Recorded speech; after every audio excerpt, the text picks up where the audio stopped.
YouTube have been a little garbled up. So it's your turn to help spread the good news of the classroom. So share it with your friends, tag people, text them, let them know that we have some great information that is life-changing today in the classroom. So I'm going to go ahead and hit the record button for the podcast, and we're going to continue growing together. So today we have Ken Honda. I'm really excited, Zen Millionaire. And we're going to learn from the Zen Millionaire today about how to release money. What is the philosophy of money that we want? So fasten your seatbelts because we're going to learn and grow together. Ken, it's time to dance. Here we go. Thank you, Here Lillian. The Lillian McDermott Show. We love, we fear, bridges we burn, we make mistakes, then we live and learn. When life gets tough, and it seems like your best ain't good enough. If you're in need of hope, you know where I'll be right here. Right here, and when you need a friend, you can count on me. I'll be right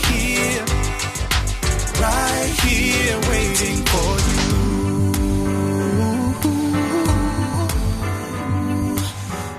you. This is the place you can always turn to when you need a friend. The Lillian McDermott Show.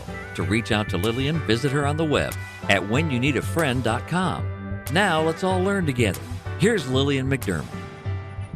Hello, my listening and viewing friend. It's so nice we can meet each other on the air on this beautiful, best day ever. And for those of you who are tuning into the classroom for the first time, please know I've been waiting for you. This is a safe place where you can go to when you need a friend. It is my commitment to provide alternative ways to heal, and it is my mission to make awareness, responsibility, and truth a part of our everyday life. And I hope you, my listening, as well as my viewing friend, will feel empowered to embrace a new truth and live the life of your dreams. Now, as you know, we focus on our mindset and releasing past trauma and doing all these wonderful things that will help us have a healthier life and a life that's centered on intention and whatever you want to put into it. But I never, ever, ever thought of aligning my intention with money and releasing past trauma about money. And this is a really special, extra special class because we get to have Ken Honda, Zen Millionaire. He is the author of Happy Money, and we are giving away one of these little cutie pies for you to also grow with. And since it is our sole purpose in life to give and receive love and knowledge, I am so grateful that Ken Honda is here to do just that. Welcome, Ken, to the classroom. Thank you, Lillian. It's so fun to dance and start. So thank you so much for dancing with me. Thank you for dancing with me because, you know, people say, why do you dance? Well, I had mentioned to you that that's the start of it, but it puts people in the moment. It puts people in the present. And just recently I had someone say to me, you know, when we were playing together, we were talking together, there was anything was happening. Nothing was wrong with the world. Everything was good and we could just play. And so today I'm looking forward to playing with you and learning and growing with you as well. So yes, I'm so excited. Thank you for your invitation. Oh, anytime you want to come on. So, you know, you have written over 130 books in Japan. So by the way, he is in Japan. So, and I'm in Florida. So technology is unbelievable. Yes. This is where technology shines. So you've also sold over 7 million copies. And now you're writing for the United States. So share a little bit about your background and what led you to write Happy Money. Thank you for asking me. I was born and brought up in a unique family. My father's a very successful tax accountant. So he started teaching me when I was 6 or 7, and he used to take me to shopping mall and ask me which one is making most money. So his education is very down to earth and also, very practical. and I learned about money fast. So I started my business. Oh, 1 second. Okay. I started my business when I was very young, Hmm. and then I was able to retire when my wife and I found out that she was pregnant. So we retired for 4 years when I was 29 and focused on child raising. And during the 4 year semi-retirement, I got this vision of writing a book on happiness and money because during the 4 years I saw people still suffer from money stress. So I wrote for my friends. I prepared 26 pages of just a short essay to my friends, and my friends loved it, and my friends loved it. So I started copying my essays, and then the word got out, and after that, I printed 3,000, 5,000, 10,000, and by the Oh, time I printed about 100,000 copies of my booklets for giveaway, a publisher called me, and they wanted to me to write a book, and which I did. And since then, I'm a bookaholic. I write almost like a book a month, and wow. it's been that way for the past almost 20 years. A book a month. That is Hmm. unbelievable. Now, as you were getting ready, what made you decide to write now for the United States?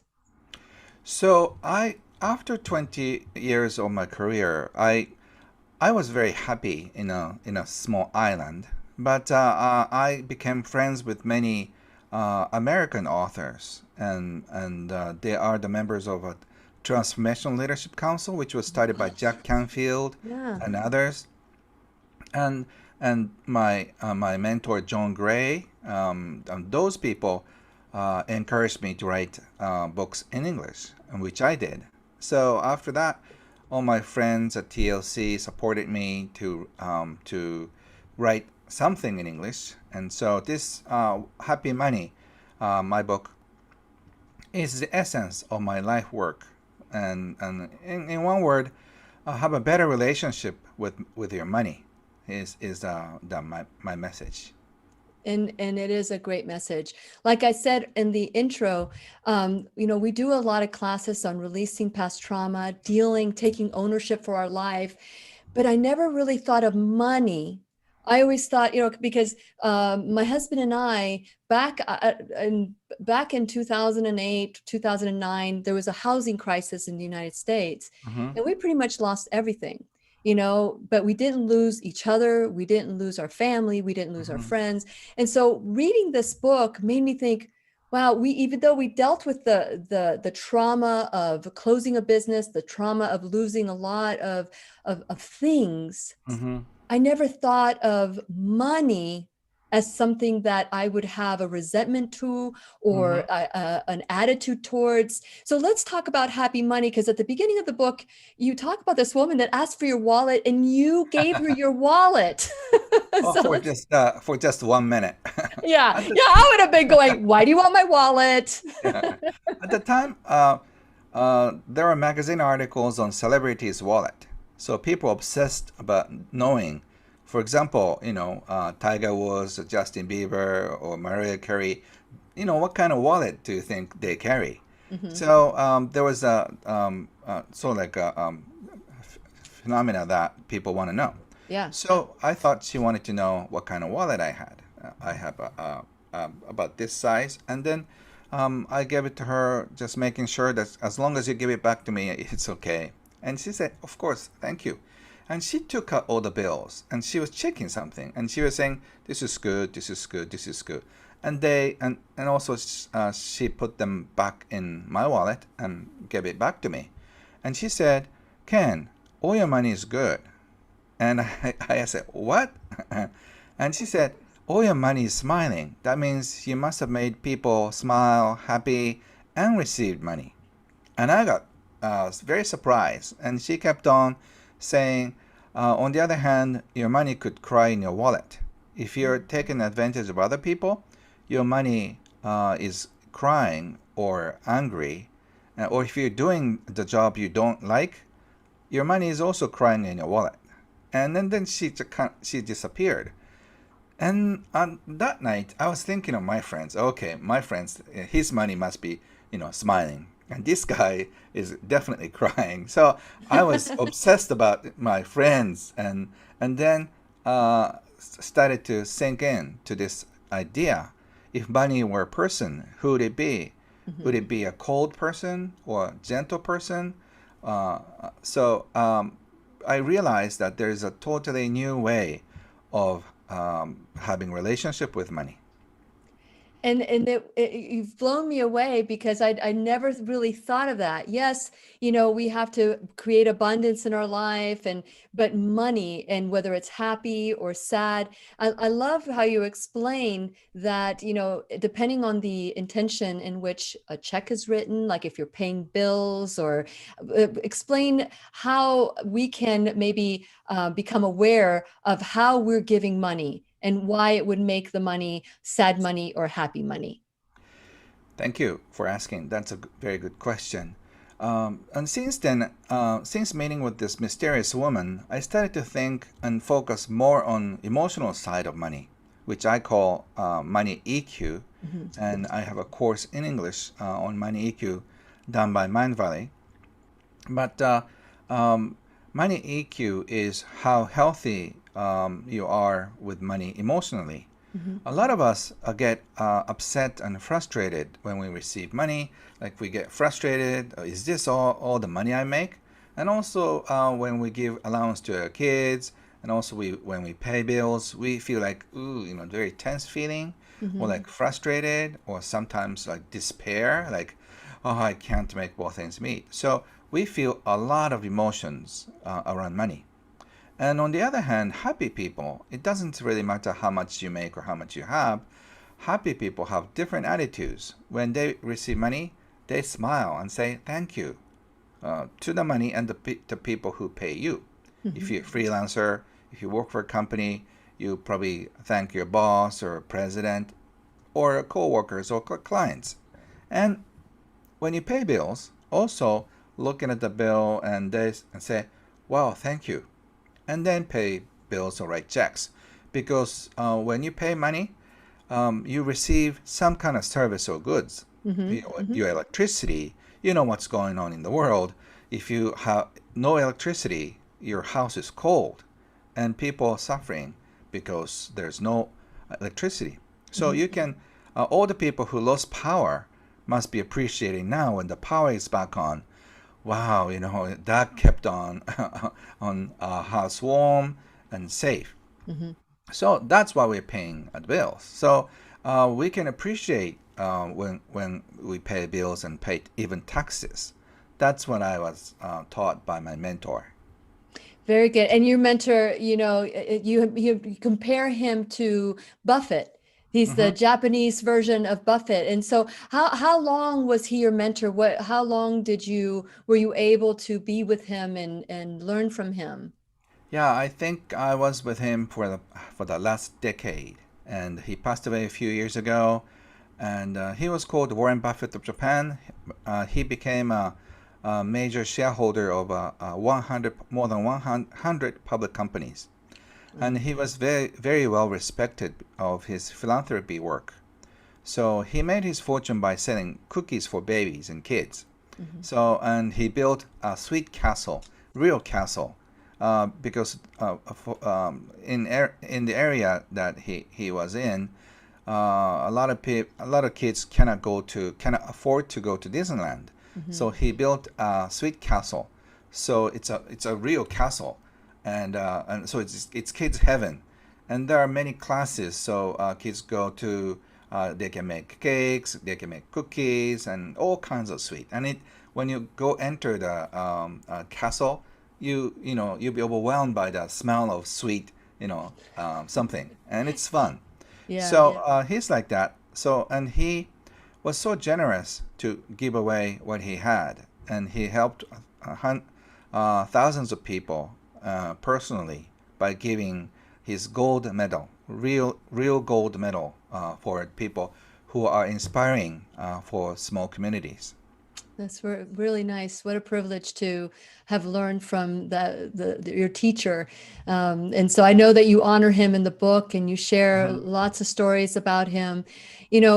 So as I was looking at your book, and I spent a lot of time, in the details of your book, you talk about money, the emotion of money Hmm. as energy, and the different kinds of type of people and how they relate to money. Can you Hmm. share a little bit about that, and why, I just thought of it as a piece of paper, but the Yes. emotion behind Hmm. it is very powerful. So Hmm. let's start with that and Yeah. go from there. Yes. I have a tax background, and I realized that, during the filing for inheritance tax, there's always a dispute. I'm sure it happens a lot in North America too. I'm sure. Your kids fight over, they maybe they were best friends like 30, 40 years ago, Hmm. but after they grow up, they have a different financial situation, so they fight over money. And I started giving counseling for family members before filing state taxes and stuff. And I realized that a brother and a sister, they were born and brought up in the same household by the same parents, but they are so different. And I categorize them into more than 20 types of money. For example, your sister is a spender. She loves spending money, whereas her brother is a saver. So he believes in saving money for rainy days, and she doesn't care about the rainy days. And so these people cannot become best friends. And it's not only your siblings, and also among couples. Hmm. I used to give a lot of couple counseling around money. And what's interesting is that, for example, the saver type and spender types, they are attracted to one another. Because for savers, they have very solid life, but kind of boring, right? Because they Hmm. don't go out parties and they don't spend a lot of money on clothes. So, for example, a guy is dating out with this spender type. She's very gorgeous because she spends so much time and money on cosmetics, and she loves parties. So he falls in love with this woman, and this woman is falling in love with this guy because he has a solid financial castle, and Mm. they're attracted to one another. But after 5 years, see what happens. For her, this guy is the most boring guy ever. Miser. Right. And for this, from his perspective, she's just chipping away his castle. Hmm. She's eating the castle. She's selling the bricks and for Louis Vuitton bags or something. Yeah. So what's interesting is that people have different money types. Could be a spender, could be a hoarder, could be a money making addict and gambler, and there those kinds. And Mhm. I'm not saying which one is good, which one is bad, but we tend to be that way. And money in different type, hippie type. So we are born in the same household, but grow up to be a different people. And unless we understand each other, your partners and your partner, and also your siblings, we never get it. And I know in North America and in Japan and Europe and China and other countries, money issues is also a big deal of divorce because when we cannot understand each other around money, financial issues, Mhm. it's so hard to keep marriage. So understanding each other's type or your type is super important, and it's very simple. You know it after reading your book, my book, in your hand.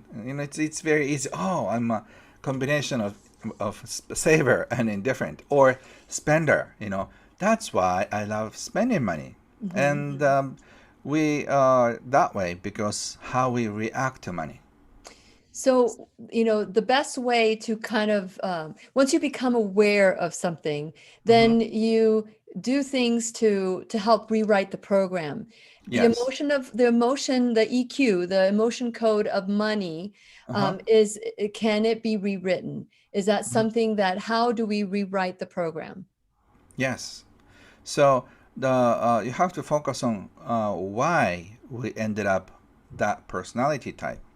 It's because we had some kind of experiences in our past. Mm-hmm. So unless you heal your money wounds or money scars from your childhood, we are repeating the same pattern to Yeah. compensate for the pain that you experienced in your childhood.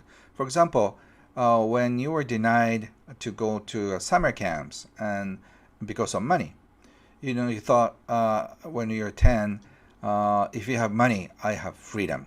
So you do your best to make sure that you have money for your family. And in the process of making money, you forget spending your quality time with your family is far more important than making money. But in his mind, making money is the sure thing to keep your family together. Mm-hmm. But you forget to see yourself getting more hooked up in busyness, right? You become busier, and then you have no time to spend quality time with your family members, which was your primary purpose of Mm-hmm. making money. And Yes. oftentimes we fall into this, and we become spenders. We become warrior. Oh, I forgot to mention warrior. Warrior. Yeah. We worry about Mm-hmm. a lot about money. My mother used to be that way. After I made millions of dollars, she knew in head I'm okay. But every month, around the end of the month, she called me. Are you going to pay? Can you pay all the bills? And I said, Mom, yes. But she wanted to check every time. It's her way of showing love. I knew it. But it could be annoying, how your parents worry about you, right? Yeah. Yeah. So around money, there are so many tragedies and comedies. So I make fun of us because it's funny when an alien, observes us from a UFO. It must be funny because we're fighting, we're just laughing, over money. Over money.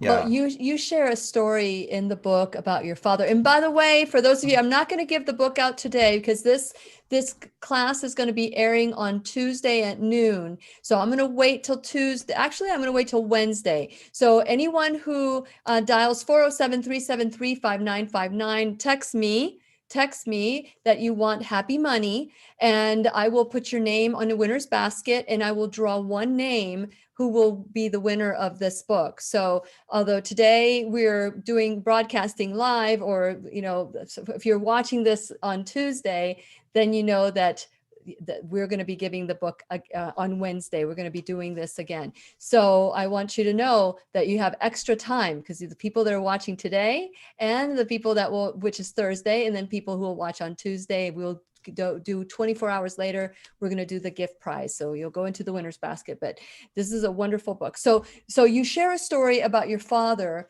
which Mm-hmm. to me, when I was reading the book, it planted the seed Mm-hmm.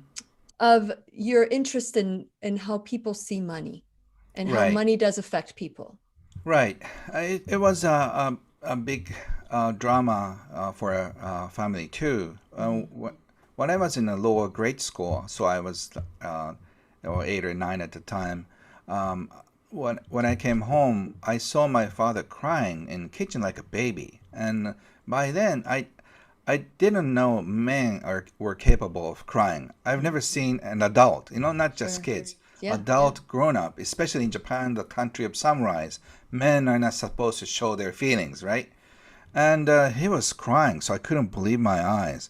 And my mother took me aside, and she shared about the tragedy that happened around him. His best friend committed suicide, and not only committed suicide, he killed his entire family and committed suicide. That is there's a word, family suicide. Mm-hmm. By killing your family members, you can save them from feeling the shame of bankruptcy. And it used to happen like that when I was small. And it's really scared me because of money. Whole entire family gets killed. So I had nightmares haunting me every night. It's like a money monster comes into our house, breaks the door, and just started killing everybody. Those horror movies. Sure. So in my mind, money was a monster. And the bad part of the story is that my father had an intention of loaning money for a year for the family to keep going after bankruptcy. He recommended bankruptcy. He was my father's best friend's accountant. But Japanese guy doesn't talk about those things. Yeah. So he knew that even if he gave out the money, the next day his best friend will go to a loan sharks and pay everything, give everything to them. So he waited for the bankruptcy and loaned the money was his idea, but he never shared that.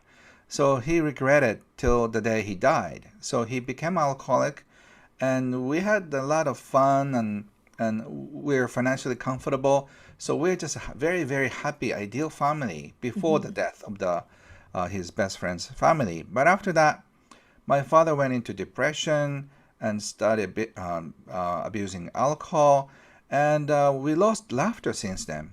And I also at the same time, this is my mission too.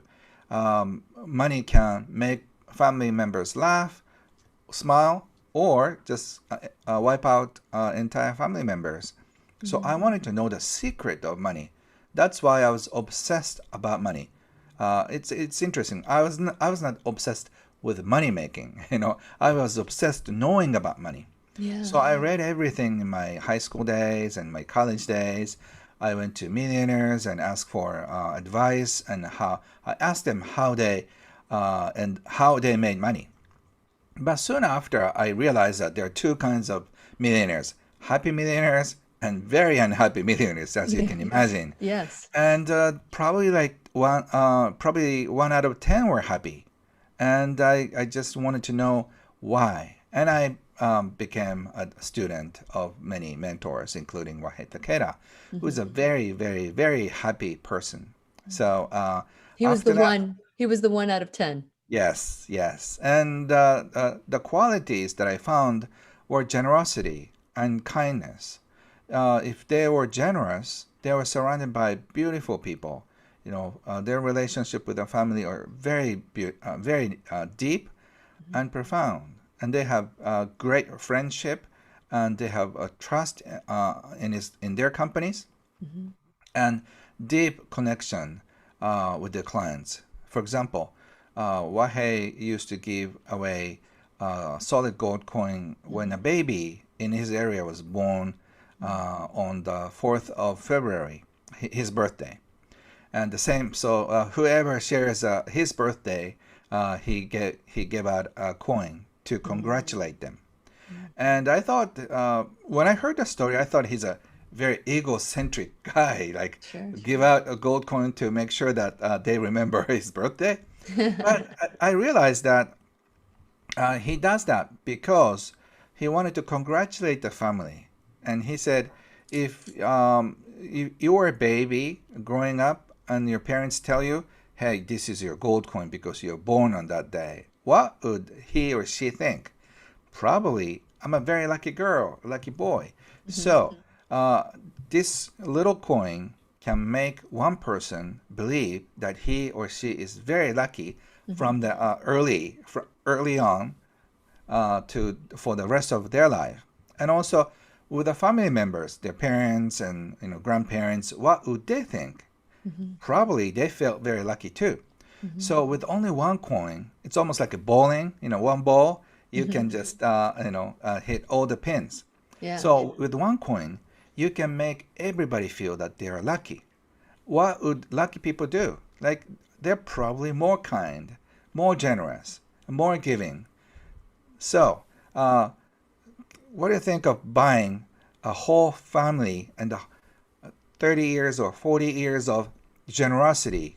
You can buy it or with only one coin. Mhm. Don't you think it's a great bargain? Yeah. That's a story. Yeah, and that is a fascinating scenario. You see, you go from one end to another. Your father, he had intentions. His intention was to help his friend, but he didn't want to do it in the way that his friend wanted to do it. He wanted to make sure he filed bankruptcy. That way his debt was cleaned out, and then your father was going to help him out. Right. But there's, and that, we're all teachers and we're all students. And your father, gave you that that desire to learn why is money, why would money allow somebody to not only kill himself but kill their entire family because they didn't want the shame. And Mm-hmm. one of the things that I love, is that you make money, or having money makes sense. Like, this is not so important whether you Right. have it or you don't have it. It's not worth dying for. Mm-hmm. And as a matter of fact, I love how, if you can share your story about not having any money, your plan of action if you never had any money. I love it. Yeah. Yeah. So I encourage people right now, people are having a hard time. Mhm. So this is the time to depend on your friends, depend on your relatives, depend on your distant relatives and friends Mhm. and family members. And I realized that I have many friends that I can depend on. So the reason why I'm not afraid of losing everything is that even if I lose everything, I counted, how many friends I had. I have more than 50 friends, and I'm like, oh, great. And I came up with this idea. So if I just run out of all the resources and file bankruptcy, for example, I can visit one of my friends and say, "Can I stay with you for a week?" And say, "Okay, can stay," and we can just catch up with a lot of things. And then after 1 week, I can say, "Thank you, see you soon," and then I can visit friend number two, and then spend a week. And there are 52 weeks in a year, so if you have more than 50 friends, you can after 1 year you can come back to your friend number one and say, "It's long time no see. Can I stay with you for 1 week?" And by doing that, you don't have to have money to physically survive. And if you have friends who can offer you hotel rooms or shelter or like a second house for a month to live, um, you need to have less friends than 52. And I also, after sharing about the story, I get a lot of interesting stories. For example, there's a businessman who lost everything, but he had great friends because all of his friends thought that it was just pure bad luck because he was dealing with a company that went bankrupt, so they went down together. So they came up with $10,000 each. So 20 friends gathered, and they each paid 10,000 US dollars. So he got $200,000 to start with, and within a few years he's back in the game. And so if you have great friends who can support you, you don't have to save money in a bank. Yeah. So having great friends is more important. So I'm just encouraging everybody to treat your friends now in rainy days instead of saving money in the bank. Well, I don't know if it's just because it's Japan Mm-hmm. or if it's because America. But when I first read about that, and I thought, I know I have people I can turn to. Mm-hmm. And that's a wonderful thing. And I had people that were there for us, and and were supporting us during that time. And I think people do want to help people that are going through hard times. So I Mm-hmm. get your point. But to be able to, I think that the point which you're trying to make is not to mooch off of people. You're saying that people are more important than things. People are more Mm-hmm. important than money. You can lose Right. all your money, but you still have your friends, or you still have the people who love you. Mm-hmm. And so I love that. But I started thinking, I can't imagine me sleeping in people's, like asking. And and all of a sudden I started thinking, this is more than just about money. This is a lesson on humility. It's a Yes. lesson on, gratitude. It's a lesson on, seeing the beauty in everything that is happening.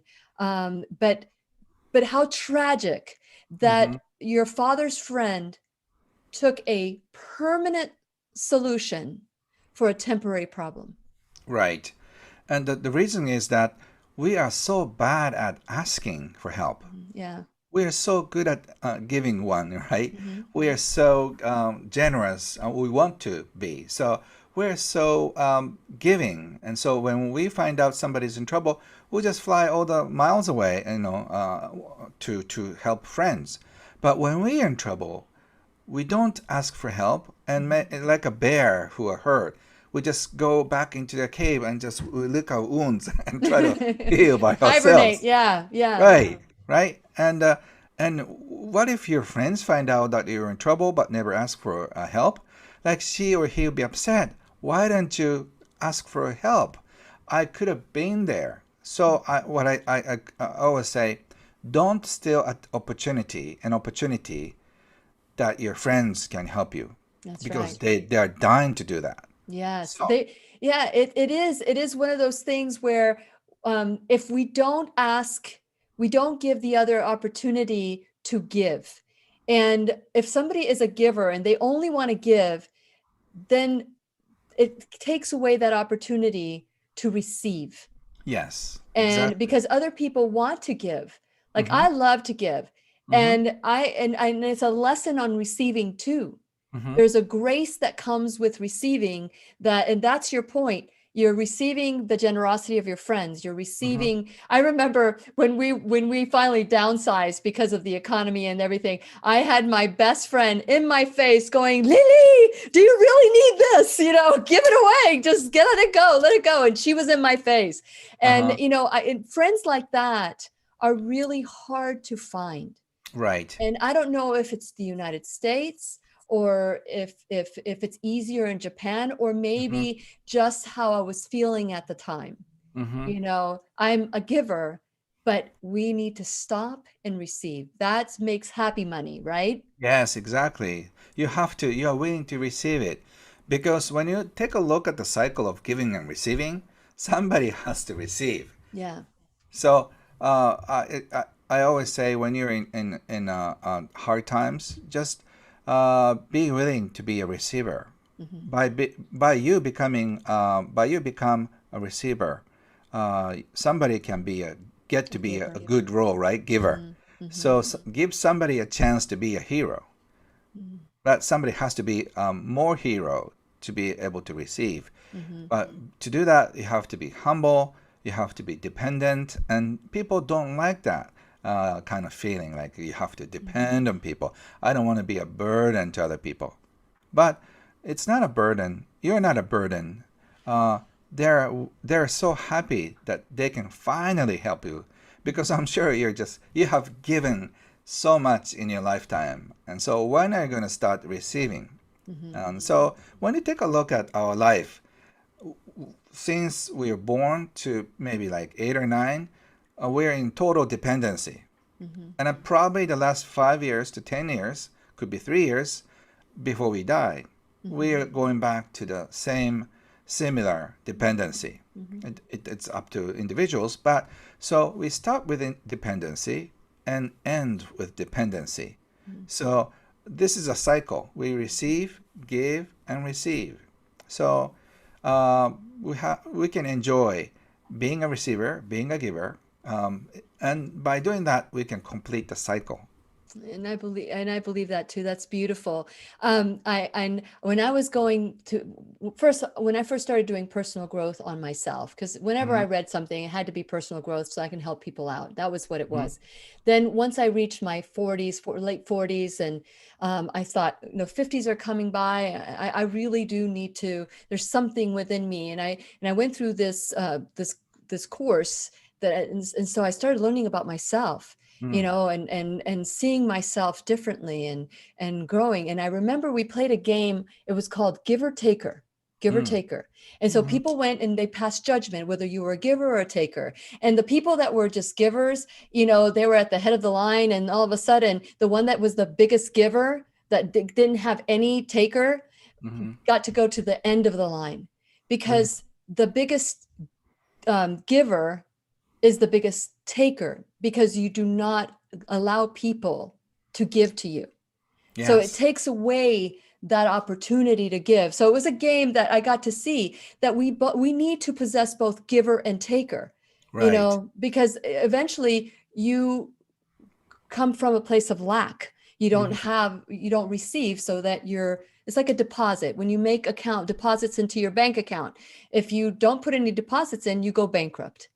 So I loved how you put that in the book. And I want to take a little moment here, because I want to thank my sponsors, Ken. I want to encourage all of you to go to whenyouneedafriend.com and please become a subscriber. And while you're there, like and follow social media. But remember that the classroom is being censored. So I want to make sure that if anything were to happen, and we're very grateful to this platform. And so if anything happens where we're no longer here, you know, you can find me at whenyouneedafriend.com and at BitChute. And so while you're at whenyouneedafriend.com, check out my sponsors, and you'll also get lots of discounts and give, because I love to give, you know. And so there's lots of discounts and lots of things that you can get. And so I want to make sure that you check out my sponsors like Keep Me Safe Organics, First Alternative Care Telemedicine, the pharmacy in Merritt Island. I was just there today. They're just so wonderful. Geyer Wellness Group.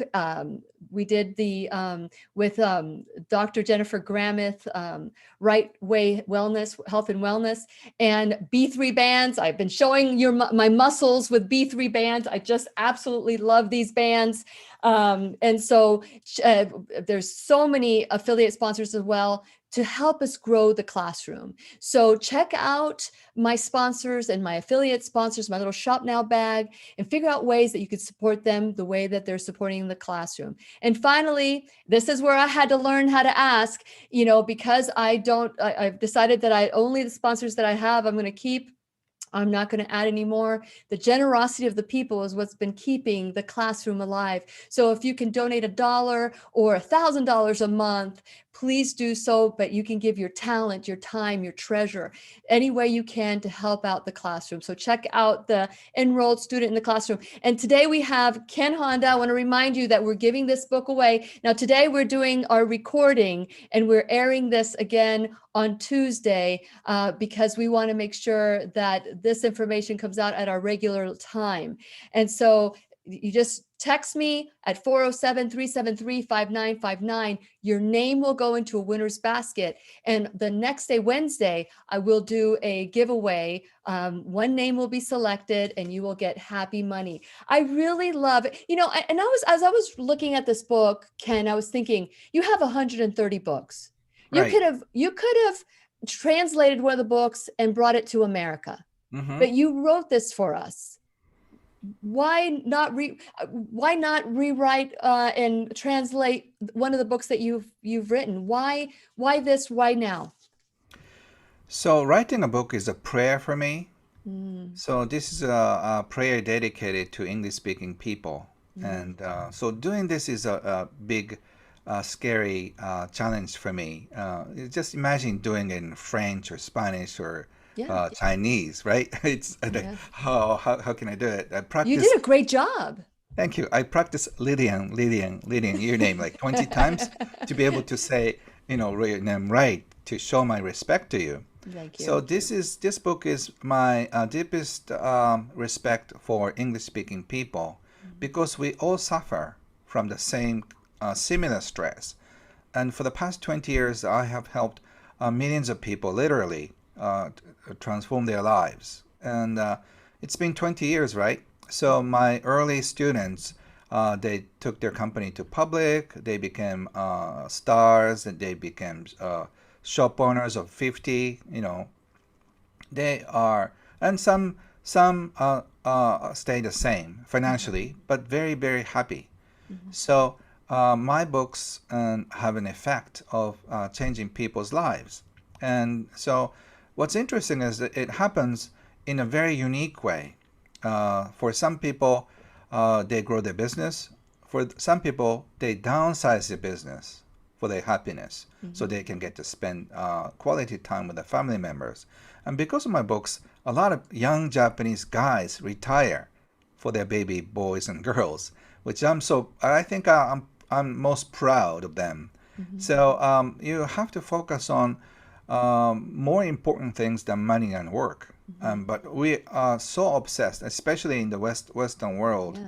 We are so obsessed with work and money. Why do we need 3 cars? Why do we need 4 houses? Why do we need more than 20 clothes, right? And we have different colors. How many shoes? It's almost embarrassing to talk about how many shoes we have. Yeah. We only have 2 feet, like only only one pair. But Yeah. we have how many? Like open your closet, and we should be all embarrassed that we have so many. I'm not blaming it, but do we need 10 more? It's a mindset. It's truly a mindset. So we have like a little bit of time before the podcast ends, and I really want to talk about rewriting the program, some of the things that we can do, some tips to help us look at money differently and heal past wounds and emotions that tie us from that lack mentality as opposed to the abundance mentality. Right. So one of the very simple Zen technique that my mentor Wahe taught me is arigato in, arigato out. That means when That's money fun. comes in, yes, the wax in, wax out, arigato in, arigato out. Yeah. So when you receive money, say arigato or thank you to the money and the giver of the money. And when you also spend money or let go of your money, also thank your money. Arigato for being with me. Thank the money for staying with me. By doing this, you can start the cycle of appreciation. And what you appreciate appreciates. So Wahe used to say, our human mind can focus only one thing at a time. So if we focus on appreciation, we cannot think of worrying about money. So many of my friends jokingly shared with me, Ken, after doing arigato in, arigato out, I forgot how to worry about money, because we're so focused on appreciating money coming and going out. We don't know how to worry about money because after appreciating for a few days, we feel like we are well taken care of because we have a roof over our head and we have enough clothes and enough food. And so after that, it's a luxury. And so we can start sharing what we have if you feel you have more than enough. And that's what everyone, just imagine all the people who are middle class or above start sharing what they have. We can end world hunger in 2 seconds. Yeah. And we can solve so many problems. But since we worry about money, we save for the future. That's why we have this, because of the bad distribution system of the world right now, a lot of people suffer. So, if you feel like you have more than enough, just start sharing and start sharing $1, in a supermarket cashier, just $1 or even 10 cents. That will make you feel very good because you have more than enough. So this feeling of, wow, I have more than enough is such a happy feeling. Instead, just imagine a millionaire that they're just grouching and complaining about his financial situation because he cannot buy bigger jets, So you can appreciate it or you can complain about it. Yeah. And I like how you say, it doesn't have to be big. It could be 10 cents. So everybody can give according to their wealth. So what else can we do? So find your gifts. If you're good at speaking, speak more. If you're good at cooking, cook more. If you love painting, paint more. So by doing that, you start channeling happy feeling, happy energy in your life. And that also elevates you too. I have a whole class I used to teach a lot. And I have a life work school. It's a DVD school that people can watch my classes. We've been doing this for the past 20 years. people we are born with certain gifts.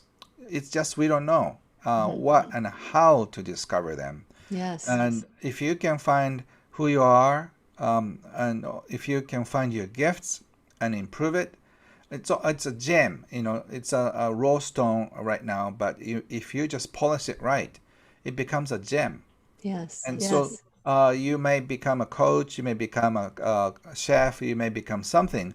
But if you use your gifts and do what you're good at, um, you can monetize that. It might take a few years, but eventually you'll be more financially and emotionally abundant.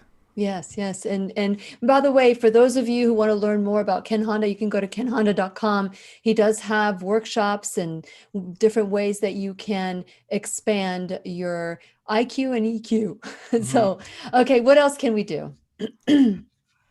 Once again, start creating a deeper relationships with you first, and you have to know who you are, because surprisingly, we don't know who we are. We don't know the best of us. We don't know the worst of us. So we're almost like floating on the big sea, and then react to certain things that happen in our life. Instead, just focus on knowing who you are. If you know who you are, you will be probably in a different place.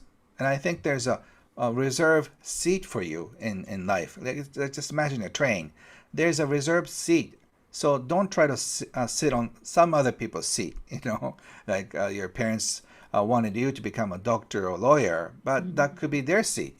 Your seat could be different. Because of my books, a lot of people made a career change, and then they found the exact seat. Your name is written on the seat. So find the spot. If you're not happy with who you are right now, it's because you're in the wrong seat.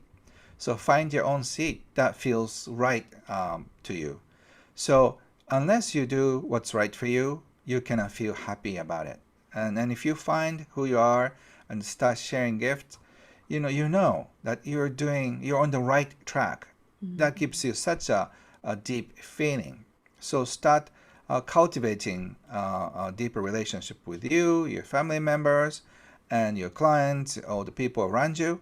And the people who have deeper relationships are happier than the people who are successful with money but no good relationships. So Yeah. focus on relationships. And I have a different set of classes focusing on how to build an invisible asset. There are so many invisible assets that Western people tend to ignore. Trust and likability and gentleness and kindness. Those qualities are never appreciated. Maybe a little bit in school, a little bit in home, and very, very little in a corporate environment. But I think from now, people will value kindness more than ever, because we don't have it these days. So generosity and so active kindness. I'm encouraging a lot of people start doing active kindness, and I congratulate them with my silver coins. After my mentor Wahe. Aw. Yeah, so I started doing that, and by doing that, I have a deeper satisfaction in my life too. So find your life purpose eventually, and after that, you'll be in heaven on earth, because you feel like you're living your life purpose, and also your joy kind of overflows from your glass, and then it'll impact a lot of people around you. So you have to be responsible for your happiness, and I think that's the most important job for you. And then take care of your family members and others, but don't go for others first. Just be your best friend. Great advice. And the good thing of that is that once you build your relationships, you'll have a week at each home, if anything, if you need anyone. So there's a side effect for that one. So that's a good one. That promises a Yes, blessing if you do that one. Is that's there so anything true. else that you would like to share to continue with that? Okay, so from now, we're going to experience we're going to putting a step on a foot on a unknown territory from now. After what's going on, we don't know what's going to happen next. Yeah. So it's all scary, and it's natural that we are afraid of unknown things. And unfortunately, our borders are all closed up. I cannot fly to US easily, and you have a hard time flying to Europe or anywhere else. So right now we're just closed out. But eventually we're going to lift our borders, and we're going to start having a different lifestyle. So in the next era, we're going to experience something very unknown. But don't be afraid of unknown. Let's enjoy it, because one of the fun thing in a coaster ride is like when we go up and down. That gives you a lot of fun, and you're scared at the same time. So when you're scared of money, when you're just scared of your job shift or your family shift, just imagine your roller coaster. So whenever I feel fearful, or I'm afraid, at that moment I go woo, as if I was in the roller coaster. Yeah. Because this fear also gives you a lot of exciting energy too, because you're ready for big change. So when you're afraid next time, go like, I'm so scared. Yeah. And enjoy the ride. Yeah, you're tricking your brain. You're rewriting the program, because, Yes. we are good warriors. We're good warriors. But if we change that and use a different word, like people will say, oh, I'm scared. And I say, well, the same energy with excited. Instead of saying I'm scared, you can say I'm excited. Yes. And when you say I'm excited, it doesn't have that fear driven, or if it's it's going to be horrible. And I say, well, how about if we talk about it like it's going to be different or new? So words can create stress and anxiety. But I love, the overall, if I would say the overall theme of your book is gratitude and belief. Even the belief of, if you're writing a check to your ex-wife or ex-spouse or whatever, just thank that, to send happy money. But it's the attitude. It's the attitude of gratitude. And I always say, and I know you do too, I say that gratitude is the antidote for this, for discomfort and unhappiness. And it's kryptonite to anxiety. You cannot, like you said, you can't have those two emotions. And Right. so and you can't have you can't have worry thoughts when you're smiling too. Yes, exactly.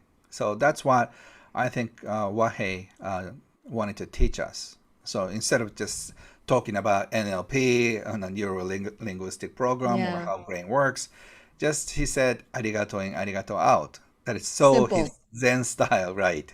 Simple. And that's why you're the Zen millionaire, and you've helped so many people achieve this, because there's a saying that the money, people are saying money. I was just talking to my brother-in-law today, and he was saying, money is the root of all evil, because I was telling him that you were going to be on.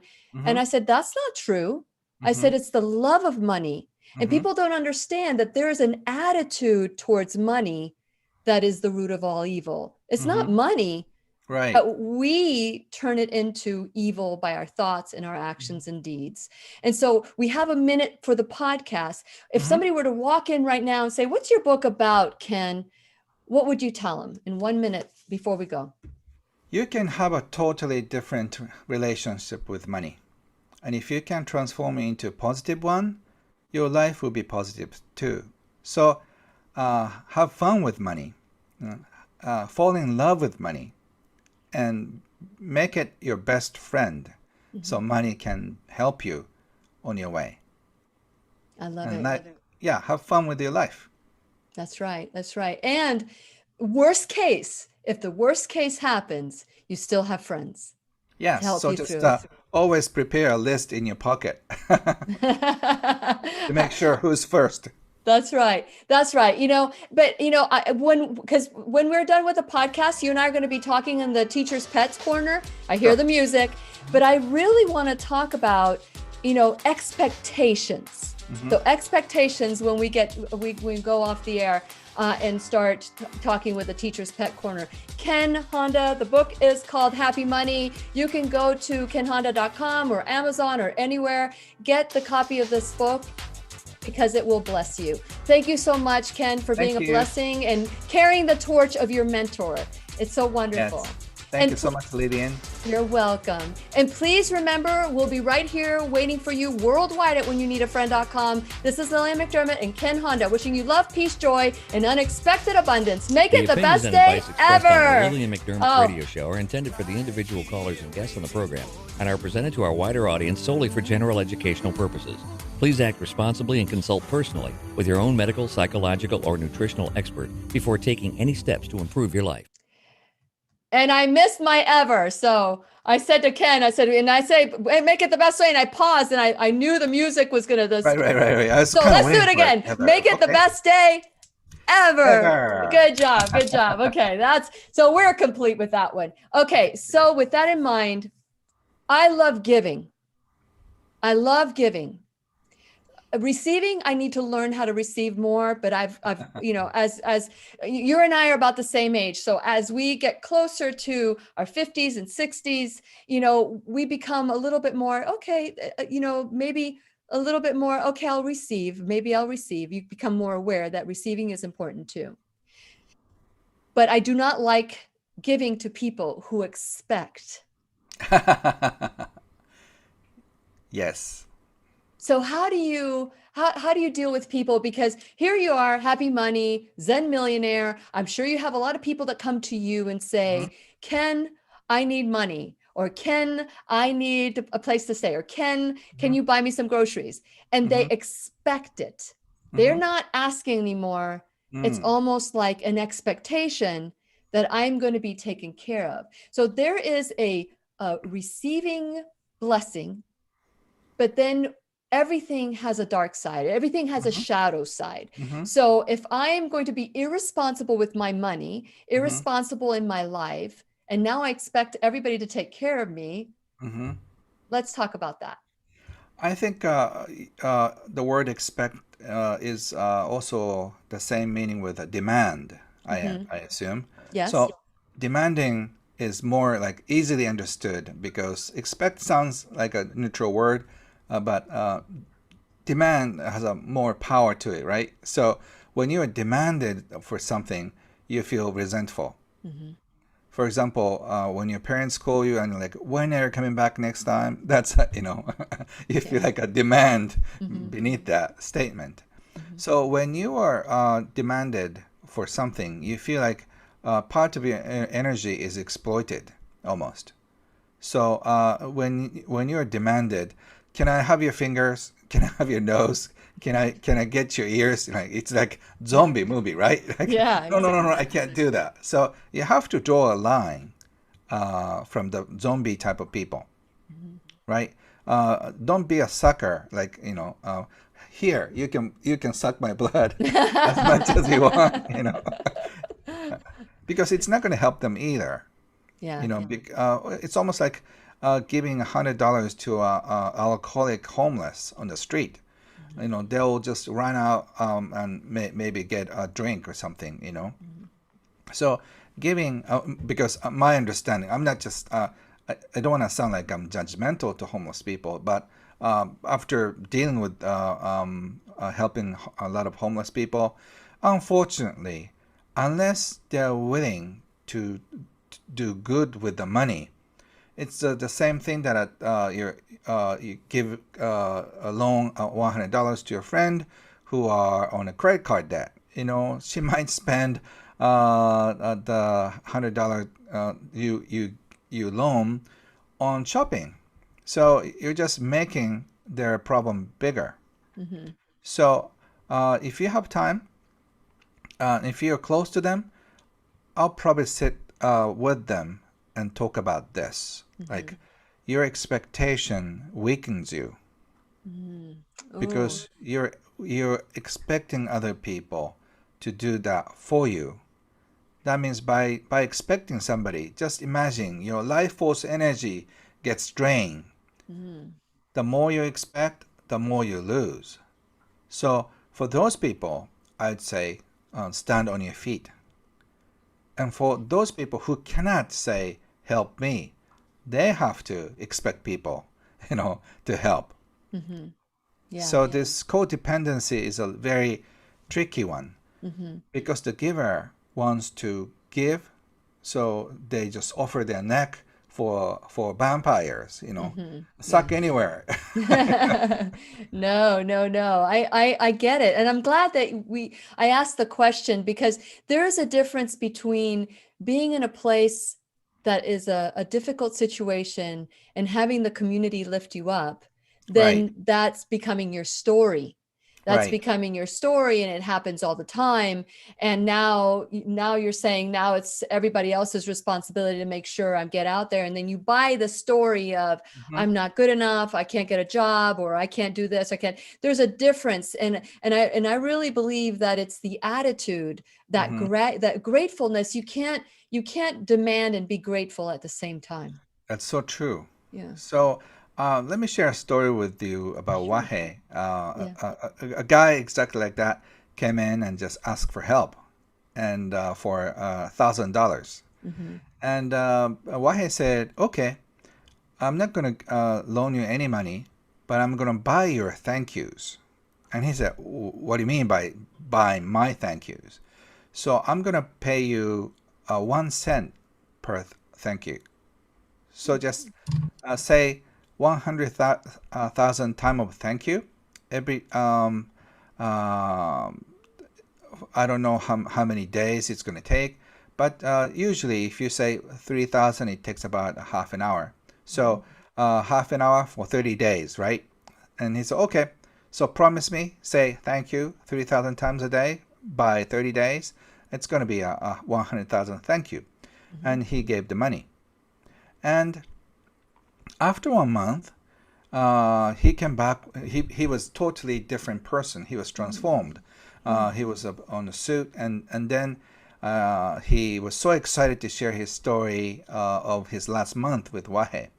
After saying about thank you, thank you, thank you, thank you, thank you, thank you every day for a week, he realized that he forgot to thank more in life.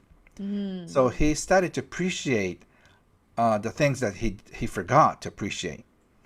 And then he got in touch with the ex boss, and then he got rehired. And then he was going out. He found a girl of his life, and then he started dating, and then everything was shifted in totally a different direction. Mm-hmm. And after saying thank you 100 times, my life is shifted. So I will give back this $1,000, because I did it for me. So Wow. give this to somebody else. See, that's real gratitude. And, a great story. Thank you so much for sharing that because there's so many times where we want to help people, Uh but huh. we don't help them. Willie Baronet is someone who's come on to my classroom for since 2015, Mm-hmm. and he buys homeless signs. Now, in the United States, I don't know if Japan, there are people who beg in the street and they say, homeless, please give money, and they walk Right, right, around right. with this Uh sign. huh. Uh huh. Well, he was very uncomfortable with homelessness, and it's a long story that because he didn't feel safe when he was a kid. And Mm. so he felt like at any time he could be homeless. So when he saw these people in the street, it triggered that childlike sadness that he had. And so he rolled down the window and he asked the person, will you sell your sign to me? And the guy said, yes. Well, he said, how much do you want? And he said, $5. So Willie gave him $5. Mm-hmm. And so he started speaking to them, and he ended up, and every time he saw somebody he would start giving. So he started buying signs, and his 501c3 is called We Are All Homeless. And so I learned from Willie not to give, not to assume that the person is going to spend it, and it doesn't matter how they spend it, but this is his mission in life. It's not mine. And so I told him, I said, I did that. I went around, I started giving money to all the homeless people, but it wasn't me. That wasn't me. And so because I'm into health and wellness, and I know dehydration, and so Willie said, well, just give him whatever you feel comfortable with. So now in my car, I have bottled water. So I don't give money because that's not what I want to do, because I had the same mentality. If I give money, I'm not really helping them. Now, if I give them water, I'm hydrating them for this moment. So I was able to take something that he loved doing, which is to give the money or buy the signs. And now he does art projects with these signs. I mean, it's and he did a movie, a documentary called Signs for Humanity. It's beautiful, beautiful story, and how he found his passion.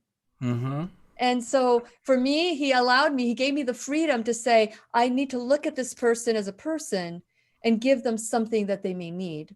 And but so we all find ourselves in situations. So I love the fact that your mentor taught you, and taught that he didn't just give $1,000. They had to work for that $1,000. I love that. And so when it comes, because you've taken on the baton of Wahe. You've taken the baton. So can you share a story of like maybe your moment where you felt so humbled by giving? So I have I'm actually writing a book on Wahe. It's been 5 years. So 7 years is a big ceremony after if somebody passes, and after 7 years there's a memorial service. That's a Buddhist tradition. So I'm writing a book on him, and I just remember a lot of times with him. So oftentimes I'm with him in a coffee shop, and he didn't need to spend money. He just only drank boiled hot water because of Ayurvedic ideas. And so, and he didn't go to expensive restaurants, because expensive restaurants are usually bad for your health. So he's a smart guy. That's why he made it to be a millionaire. Yeah. Right. Got it. He said all the people who used to dine and wine died in their 70s. That was his 80s, right? So if you just go to good restaurants, you die young, and it makes sense, right? Because of all the problems that created, right? Yeah. So he didn't need to. It didn't cost anything for his survival, right? So with everyday life, I was in his office for a full day, and I saw people come in and go, and he's fun. His most joyful moment is he's got a lot of gold coins in his pockets. And then one time I brought about 20 people, because everybody wanted. If you have a chance to meet Warren Buffett personally, who wants to go, right? So I always carried a band full of people, at least like 10 or 15. And at the time, there's a magazine interview, so I was supposed to be on magazine with him. So I brought about 12 people. That was a small number, by the way. And usually, if you give a coin or two, which is like $1,000 worth, right? So you give it only to the interviewers, like me and her, and it was 3 of us, right? And so this camera person, the light person, and all the other people, right? You don't give out to everybody, right? And then he was giving it to the camera person, and this college kid who is kind of working part-time, and all the guests. And the funny thing is, like, there is this camera assistant who was in the bathroom at the time of giving away gold coins. And he came back, and like he saw everybody's got one, and he couldn't say, "Oh, I didn't get one because I went to the bathroom." But he couldn't say it because he was too shy. And then I told why he went to the bathroom, so he didn't get one. So he was like a little puppy, very sad because everybody is so like super excited. And then he went to this guy, shy guy, and he gave this coin. And I've never seen any adult person so beaming in joy. Like, Oh, really? And he made sure everybody gets it. oh, that's wonderful. Wonderful. And And I saw, now you're giving silver coins, huh? yes. So I started having silver coins in memory of Wahe. I'm not that wealthy to give away gold coins yet. I'll just wait till I hit 60s. And also, it's not really an insult, but I think I'm too young for that. So, so I just, with my humbleness, I'm okay with giving away solid silver coins. So I made thousands of them, and I'm going to congratulate people who are doing good in the world, uh, Oh, and especially secretly. That like for example, a guy who sweeps seashore for the past 30 years at 5 o'clock in the morning. Nobody knows that he's doing it. But if somebody finds out, I want to know. So I'm just starting to know. There's millions of great people yeah. who do great stuff unknown. And I'm sure that as you uh, learned from your father, learned from Wahe, and now you're developing your own knowing, that you'll be able to pass the baton to your children or Mhm. to people that you're mentoring as well. And so the gift continues to give, that the gift Yes. keeps on giving. And so I want to thank you for everything that you're doing. And I loved when I got your book, I felt your blessing. It's funny Oh, because great. it came in a little package, and I'm Uh-huh. like, what is this? And then I pulled it out, and I saw Happy Money, and I was so excited because I didn't know if I was going to get it on time. And just the book, the cover, and I'm just going to show everybody, just the cover just makes you smile. Yes. It's the Japanese art of making peace with your money. And I never, like I said, I never really thought I needed to make peace with money. Mm-hmm. I just thought we have money. We need to make peace with the results of the lack of money or the abundance of money. And so I really want to thank you for bringing it to the front of my brain that this is something that we need to release emotion on too. Yes. Yeah. Mm-hmm. And So, thank you, Lillian. I'm so impressed with the way you've read my books. I'm really touched by oh, the depth that you're communicating. And I'm still recovering from shock that you're my age. You look way younger. I thought you were like no, I'm in your late 57. 30s. Yeah, I'm 57. I'll be 58 in May. Actually, Really? on Wow. the day I started it used to be a radio show at the time. Uh-huh. May 14th is when I started the radio show, and never ever did I believe it was going to change my life the way it has.